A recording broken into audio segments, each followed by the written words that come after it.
Hello and welcome to the Hindustan Times Leadership Studio. We're at the Hindustan Times Leadership Summit 2022 in New Delhi, and I have the privilege to be joined by Mr. Anil Agarwal, founder and chairman of Vedanta Resources, one of the world's largest globally diversified energy and natural resources company, and India's largest mining company too. Sir, thank you so much for joining us at Hindustan Times Leadership Studio. Let's begin by talking about what you make of the strides India and the India story has made in recent times. We've faced, as a global economy, some major disruptive events. There's been the COVID-19 pandemic. There is the Ukraine-Russia war that the world is still grappling with. Several supply chain issues. Now we're in the middle of a high inflationary environment in the West. As these scenarios play out, do you see that India is one island of growth, and will this growth momentum then continue? Several report. I saw the latest report of S&P and Morgan Stanley, which says the world is going into recession, but India is a sweet spot. India is growing, and when I see when I've been talking, and I say the aspiration of our 1.4 billion people, only 20% of the people are affording anything. The person who is on the cycle want a scooty. Fellow who is on a scooty want a scooter. A scooter fellow want a small car. उसको पक्का मकान चाहिए. Right. झोपड़ी में नहीं रहना चाहता है. He need a clean water. He need electricity. He need a washing machine. He need a air condition. It will change. It will change. The 20% will go to 60%. 20% is very comfortable life, right? Right. Other people, 20% are below poverty, and the middle people, 20% will come there. All these people will come there. Something like this nowhere in the world. Right. We need to manufacture. We need to produce. Our women if you go the old century, 500 years back, the women were the most powerful in our country, because the Mughal came, the English came. We keep on keeping them behind. We keep on protecting them. Now the whole women power is coming, and they have a better brain than us. You have to handle them well. So this is what I'm very excited about India. I was with Secretary's Commerce, Gina, and she said, we were the biggest partner for the China. We have cut off. And we recommend all our people to move their investment from China to India. That's our preferred partner. Largest democracy, strong leader. Go there. We need two things from you. One of the top industrialists said in America, we need land. We don't want complication. We don't know your rule and regulation. Right. To make sure the land is provided, and no bureaucracy. If these two things you remove, and I say, look, bureaucracy has gone away. Whatever system is there, it is gone away. Land we are reforming, and it will come. And this is all about the price. There's the middle people. So for me, I wish I would have born today's date, today's time. This is a great opportunity for our young people. Please work hard. Grab this opportunity. Move forward.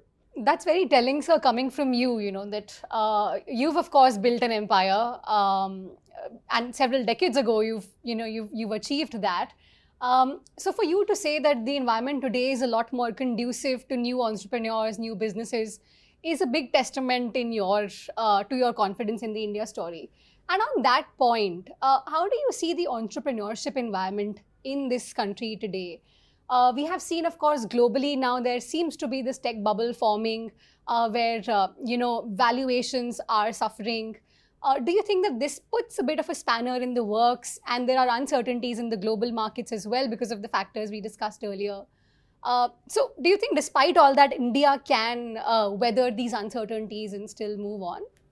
You see, entrepreneur, these are the testing time. When I used to see Dara Singh कुश्ती, वो पहले बहुत मार खाता था. मार खाने के बाद he used to fight back. So this is the process. Our entrepreneur has to understand.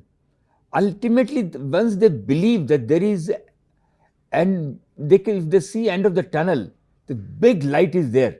They have to go through these small hiccups because the demand is there. There is a buying power. There is a democracy. There is a weather is so beautiful. The support system of family is phenomenal. We don't have a family crisis. Hardly have any divorce. In West, it's gone to 65%. At the same time, everybody can't be an entrepreneur. You work with the entrepreneur. That also you are entrepreneur. You work with the entrepreneur because there is a one leader and he needs a support. And it's very important who is your boss. Even if you get half the salary, please work with the entrepreneur. Right. So, sir, I'm sure that these messages will be well received by the large youth population we have in the country. But another aspect that, we've seen a lot of conversation around recently is how equitable has India's growth been? Is this growth for everyone? Because we have seen that, the wealthier, echelons have been able to weather the COVID crisis a little bit better than those at the bottom of the pyramid. And now, of course, high interest rate scenarios, inflation are impacting them a bit more. And of course, there are global headwinds too. Do you see that all of this will have some detrimental impact on the India story? And what would your hypothesis be are things that need to be solved so that we can emerge as a stronger power? In the world, there is a huge human resources shortage. If you go to the West, if you go to the Australia, I just been to the Canada, they have no people. They are bringing 200,000 people from India. Right. So this is the advantage we have. We have a much less need.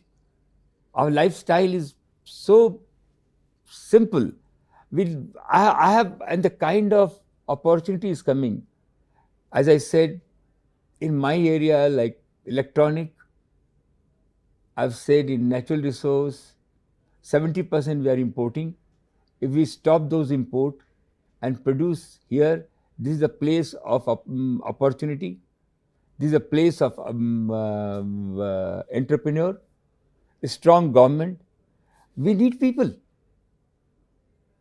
We need people, and we have to give equal position to our women, to the girls. They will change this country too. कंधे से कंधा मिला के चलेंगी. So I fully agree. These are the short-term challenges. But when we see the world report, only country which emerge on the top is India. Right, sir. So let's also talk about sustainability. That is a big theme that has also emerged over the last couple of years, particularly because we have been sensitized, almost firsthand, with the impact of what, a health crisis or an economic crisis or a climate crisis can do. What would your thoughts be to economic social governance in that case? What commitments do large corporate need to be making to ensure that alongside, the pursuit of profits, there is also a commitment to climate? This is the most important.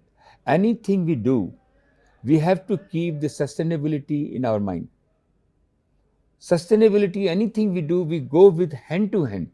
It requires more of a consciousness that we have to leave this world better than what it is today. And it's all about the consciousness, lifestyle, the whole world is working, but we have to be practical. Yeah. For the West, they may have a different, because they have seen we need to have a roti kapda makan. Our children has to go to the school. We can't have the top class affordable things. So we have to balance those, and we should have a timeline to reach there. If you see, we come from the background, हमारे संस्कार ऐसे हैं. I read some of the Bhagavad Gita in 17th chapter. First thing Lord Krishna says, sustainability. Okay. So at 5,000 years back, it has been taught to us that how important is sustainability. Vasudhaiva Kutumbakam has been told to us. हम अपने गांव में किसी को भी mister ये करके नहीं बोलते, कोई चाचा है, कोई मामा है, कोई दादी है, कोई ताऊ है. This is our संस्कार. So I have no doubt. I fully agree with you. We have to be very conscious. This is my appeal to I've said to all my fellow people who work for me and we are together, my colleague, to everybody, consciousness to remain as a sustainable is very, very important. Everybody has his own way. Somebody is getting away with the coal, somebody is getting away with oil and gas, but they have improved themselves 50 years like anything. We have not done anything. We need time, but we are conscious that one day we will do it. Right, sir. And so before we let you go, let's take some time to dwell on some of these short-term challenges as you've termed them. India cannot be insulated from these challenges too, right? There is a very serious, threat of a recession in many large economies. In all of this, how can business be possibly impacted? Do you see that some impact of that, of the Western, economic situations that we're encountering currently will also be seen in India? And then how do we navigate these challenges for now? As I said, all the report which you have seen, some impact will be there, but there will be less impact because we are where they are and where we are. An aspiration, I never seen this kind of aspiration before because of their access to the TV, news, lifestyle. They want to there and they are impatient. They want everything. They want to remain below others. So I have a feeling that we will be better off than others. At the same time, I'm completely with you. Inflation, recession. I can see, I live in England and I see the recession impact. Right. I see the inflation impact, but I see less in India. So India's aspirational population will keep the economy going. Absolutely. Fantastic. Thank you so much, sir, for taking the time out. Thank you. All the best. Thank Bye. you.